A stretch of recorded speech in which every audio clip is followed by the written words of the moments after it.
Hello, welcome to Art Answers from Donna Downey Studios. My name is Lursen, and this is our third episode. So I'm glad you're here. Every Monday we put a blog post on Donna Downey's blog, donnadowney.typepad.com. And so in the comments box, people can write in whatever they're thinking about, whatever you're working on in your projects right now. And then on Thursdays, we post an answer video. And today, Melissa, our studio manager, will be doing our demo, which I'm very excited about. So let's get started. Gabriella says, hi, 2 questions. Transfers. What medium do you need? Which is best? Which is exactly what Melissa will do a demonstration of later. Answer. You're going to want a golden regular gel. Some prefer the heavy gel. We sell both. Now, you'll notice how these gels come in matte or gloss. Functionally, the only difference is the end finish. Gloss is going to be highly reflective and a little bit more vivid, I suppose, because it is a clearer substance. And then the matte is going to reduce a sheen, so it's not going to reflect, so it's going to be easier to see into. All right, so that's that question answer right there. Liquid paint. Mine never works when you prepare them 50% fluid acrylic with 50% water. Plus, it never lasts. It's terrible. So the easy correction to the water is to use something like acrylic glazing liquid. This is the satin finish, so it's somewhere between matte and gloss. I use the acrylic glazing liquid quite a bit, especially whenever I'm painting multi-layered transitions between one color and another. The benefit of a glaze over mixing with water is that when you mix acrylic paint with water and you're painting it on, it's going to, by capillary action, I believe it's whenever water beads together, water from different molecules will draw to itself. So that's what happens to paint, essentially, whenever you're painting over a non-porous surface, which most of us are. It will draw together when you use a lot of water, which is bad, depending on what effect you're wanting to use. However, when you mix paint with this glazing liquid, you paint it on, where you paint it, it stays. Smoothly, perfectly, exactly where you put it, it will stay. It won't draw together and bead up. So that's what I would recommend using instead of water. And also, acrylic will break down if you use too much water. And in that case, it's not going to last like you said. Or the effects could be better using other methods. I'll just put it that way. All right, so from C. Kennedy said, what is the best medium to use for texture with stencils? Is it better to mix color in the medium, or can you paint over it? All right, so we'll answer the first question. Over stencils, I use one of 2 mediums. So the 2 options that I'm talking about are going to be light molding paste and regular molding paste. The difference is this. Regular molding paste is a little heavier. If I can open this, it's a little heavier. It has kind of an off-white gray color to it. And whenever you use it, it's going to kind of flatten and smooth out its own surface.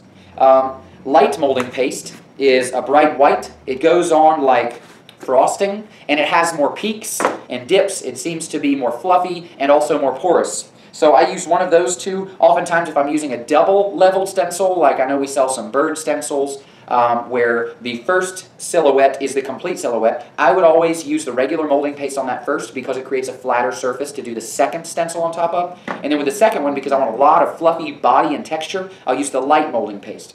So that leads me to the next question. Is it better to mix the color in the medium, or can you paint over it? I mix color into the medium. No matter which one, I mix color into it.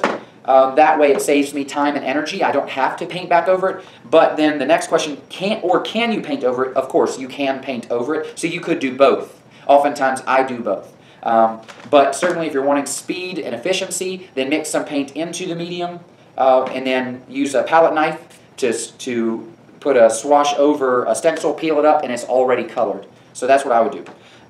Moving on. Kim T says, hi, what is the best pen to use on a mixed media canvas that has paint, ink, etc. on it? I have a hard time finding a pen that I can write with. Also, what is the best white ink pen? Alright, so writing on mixed media canvases is what we all do all the time. So there's so many different products that are good. So I'm going to talk about a few that we have readily available that we use all the time. My first choice for writing on a canvas is going to be the Krink permanent paint marker. Now this has a little roller ball on it, so it's very, very fine, and it works very well. Whenever I want a higher flow, I put a little squeeze, a little pressure on it, and then whenever I don't want a high flow, then I just don't put as much pressure. They do come in larger these Krink larger tubes. Now there is a roller ball on the end of that, so that writes very well. Same thing, you add pressure and it's going to work. Comes in white as well in this size. So moving on past Krink, after the Krinks, I would then move on to another option, which would be a calligraphy pen with a nib. We have numerous options. With that, you have so much control. Can't beat black ink, Dr. Martin's Bombay black ink. Now, inks do come in waterproof and not waterproof. So that goes back to the video I talked about last week, where if you want it permanent without reactivating it whenever you paint back over it, get waterproof. If you want to be able to reactivate it and swab it away or wash it away, then get the water-soluble ink. Now that also comes in white, and this one is light fast and waterproof. So if you want to be able to write very artistically with more control, go ahead and get one of these and use one of these. Later on, we have someone else named Strike who asked, which is the best red ink pen? And I would say if you're going to be using something like writing regularly with different colors, go with a trusty pen or calligraphy pen with a nib, because there's so many different types of nibs. And we have Dr. Martin's Crimson ink, and then also the Downey acrylic artist ink. And this is bright and vivid. This is called Magenta. Okay, so I've used this. I just didn't read the label, and it is very vivid. So I recommend these two. What next? Now, with white pens, as long as you take care of it, then the Uniball Signo white pigment ink pen works really well. It contrasts nicely over dark, smooth backgrounds. If you're painting over very soft, like you can't really write with this over, let's say, light molding paste. In that case, you really need to paint or use something else that has a higher flow. This is going to be a very low flow but high control white pen. Now with Sharpie, that's probably the easiest type of writing over anything. There's huge downsides to Sharpie though. If you are going to write with a Sharpie, you get what you're asking for. You write over something, it's black, it's shiny, and it lasts for a good long time. The downside to a Sharpie, even though it's easy, the downside is that painting over it, Sharpies tend to bleed through numerous layers over layers. You have to paint over it and seal it 10 times before you ever can truly get rid of a Sharpie in a painting. So I guess that just goes to its potency and power. Another option that's really fun are these fine line applicators, these fine line tips. They come in two different sizes, 20 gauge and 18 gauge. The 20 gauge with the number, the higher the number, the tinier the hole. So these are very, very popular. We sell a lot of those, and we use these all the time. This is one that we have here at the studio. They come in packages like this, fine line applicator fine tips. So that answers, well, numerous answers for the one question about writing on top of painting. Oh, and I didn't even show you. So this fine line applicator has basically a little needle syringe steel tip to it, so it writes and flows. You mix your own color in this, which is very, very powerful. That other things, if you buy it preset, you don't have as much control. You're basically using whatever you buy to use. This way, you can use any color you want. So it's very, very versatile. Let's see. Moving on, Diane says, I want to mimic the encaustic look with golden gel mediums over acrylics. What are the best products to use, and how would you use it? So encaustics, for those of you who may not know, encaustic is painting with melting wax, adding pigment and raw wax, blending it together. I suppose you can buy it pre-mixed, but traditionally you take a combination of multiple waxes, beeswax, numerous waxes. Melt waxes over hot plates, blend in powdered pigments until you like it, and then you paint it on with a brush, and it's very thick and gloppy, and then you have to, with a heat gun, melt both layers so that they blend together. Otherwise, you have multiple layers and they could crack off. So you have to seal it every single time. Every time you add something to an encaustic painting, you have to melt it in. Now, if you want to get that type of look, but you don't want to actually use heat or wax, you want to use acrylics because of the immediacy and the safety of it, then I would say you would want to use either pouring medium, which next week, stay tuned, because next week on Tips and Techniques, Melissa will be showing a video live from the studio on how to use pouring medium. Another really good option, dependable option, is clear tar gel. Now tar gel fills in, it is self-leveling, and it fills in any crack or crevice, and it becomes clear, almost like an epoxy or something like that. It's a filler, and it's wonderful at creating depth, physical depth through the layers. So you can actually have a painting or an image or something you collage down, whatever it is. Pour this on, let it dry. Then it creates a millimeter or two, or potentially more if you do more layers, of just solid, clear acrylic. Then when you paint on top of that, or collage more on top of that, you are actually having depth between the layers that you can see through, and it's beautiful. It's amazing. Oftentimes when we look at a piece like that, we're like, how did someone do that? Tar gel is great with that. And you can mix pigments into it, but whenever you start to mix stuff with it, then you're not seeing clearly through the layer. You're starting to create kind of a foggy colored layer, which is also fun to play with.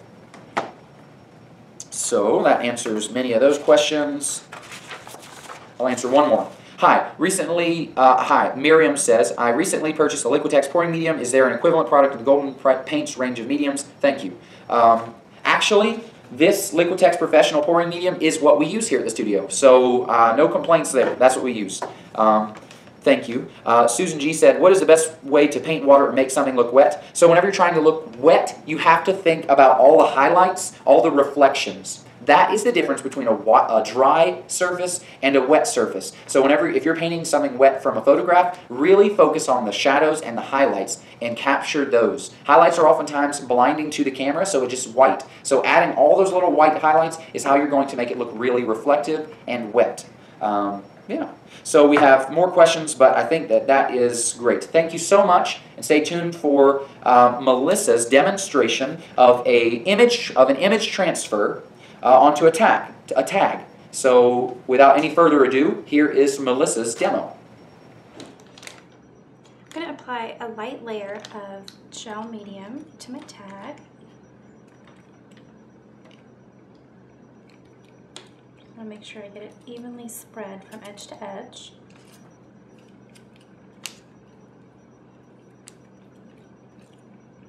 And place my image face down, and I've just printed this on a regular inkjet printer. You might want to choose an image that doesn't have text so that it won't be backwards. And it's always good to pick something that will look good distressed as well. You might want to skip a face because if the eye doesn't transfer, it might look a little weird. Just lightly rubbing the back. There's no need to use a burnishing tool or a bone folder. I'm just going to go ahead and pull up a corner and see where I'm at. Actually, that's looking pretty good, so I'm just going to go ahead and remove my paper. And it's that easy to get an image transfer.